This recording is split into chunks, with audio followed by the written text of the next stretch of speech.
All right, if you're thinking about doing something different with your hair for Valentine's Day, we brought in some experts to help you out with that. Harry Smith is the owner of Salon Cypress Tampa, and Kenneth Scaviola is a stylist there. So welcome to you both. Welcome to you all. Yes, thanks for being here. Great to have you here. Yeah, before we get into some styles that we can do for Valentine's Day, what's kind of trending right now with hair? Yeah, so right now we know beach waves have been in the last couple of years, which means super small curling irons, really straight on the ends. But right now what's trending is just much looser, soft waves, kind of undone curls. How do you get those? Just use a bigger wand? Bigger. You can use a bigger wand. You can use bigger sections, holding that wand a little bit less, long than you usually do, and turning the heat down because we don't need to be curling hair all the time on 400 degrees. Perfect. This is great that you're talking about that because you do see different hairstyles and you're like, oh, I just need to, use my curling iron and do a little curl, but there are different techniques. So that's what you're going to kind of show us here today. Definitely. Okay. So so did you section this? Is that what we should be doing when we're curling our hair? Yes. Okay. Yeah. Sectioning is definitely going to make the process flow a lot easier and quicker, and it's going to help out too so you don't get lost in the process. I honestly like to start with more of a thicker section, probably like an inch wide, especially for this style. You're always going to go in with your heat protectant too. That's what I'm bad about. I always forget the heat protectant. Do a little both side action, and then I kind of like to lightly comb it through too, just to make sure my sections are even and neat. And then I'll come in lightly. So you're doing back or front to back, curling it backwards. You're always going to want, now it's your preference, but most of the time you're going to want the curls to go away from the face. I love how big the section is because that also means that you're going to get done quicker, right? Yes, Like exactly. a time saver. Okay, so don't be scared to get the big section. Yes. Okay. Yeah, and she didn't hold it long at all. You don't have to hold it long at all. I think that's the biggest thing. I tell people, I'm like, we don't need 450 degrees. You cook pizza, not hair. So. And you'll fry your hair. And you'll fry your hair. Yes. Okay, I need a yeah. Especially if you're living the blonde life. Right. Oh, yeah.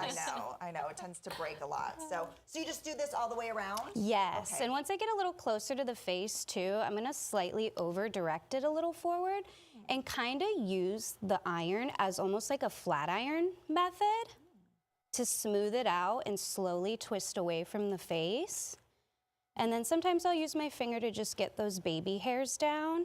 And then once I get to the end, that's where I'm using less pressure, kind of getting like a straight effect too. I'll pull it a little bit down. We want it loose. We want it minimal. And what size barrel are you using on that curling iron? This is like an inch and a half. Okay. Yeah. But you could go up to 2 inches, honestly. Yes. We haven't seen a 2-inch iron used in a while. They're coming back. It's time to bring out the bigger irons. Yeah. And then I do a little bit of this texture spray. I like it better than hairspray because it's not too crunchy. Ooh, it smells good too. Right? That's great. All about the smell. Yes. Yeah. Okay, Yeah, this let's smells move nice. on. While she's finishing up, let's move on what you're going to do here. Yes. What are we doing here? So Ken is also going to style her as well. So this is Kenzie, and Kenzie actually has a super short bob. You Okay. wouldn't guess it, but she has, what do you have, two rows of extension hair. And so one of the biggest questions that we get is really, when I get extensions, how do I style them to look more natural? So I'm going to have Ken jump over here. Let's jump over here because we only have a little bit less than a minute. I just want to see what your plan is here with this one.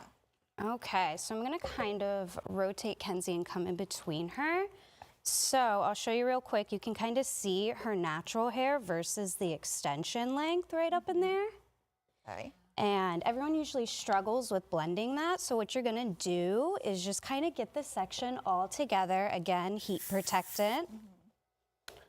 And most of the time people, when they have extensions, they're just gonna section the hair separately, but you don't wanna do that. You wanna clump it all together. That's how it looks more cohesive. Yes, you get a better blend out of the two. And are her extensions permanent or clip-ins? So these are actually beaded wefts. Okay. So the hair's in small sections with beads, and then you have a weft that's actually sewn right into those beads. But this is something, if you wanted to do a clip-in, maybe you want some longer hair, flowy hair for Valentine's Day, you can do the same thing. Absolutely. But keep that in mind with a clip-in, you want it all to flow together. You want it all to flow together. Yeah, nobody wants to look like they have extensions. So the key is just making everything work together. And then you could use like an oil or a serum afterwards if you need to as well, just to really really polish everything. Yeah. If people want to come by and see you, maybe they want you to do their hair for Valentine's Day. Right. How can they get in touch with you and make an appointment, or just come by and just see what you guys are all So about? you can give us a call. You can also, if they want to, they can just go to our website. About 90% of our clients actually book online. Oh, so great. you just go to saloncyprestampa.com, or you can send us a message on our Instagram at Salon Cypress Tampa as well. Well, this was super easy. Now we know how to do it. Thank you, guys. Thank you. Thank you.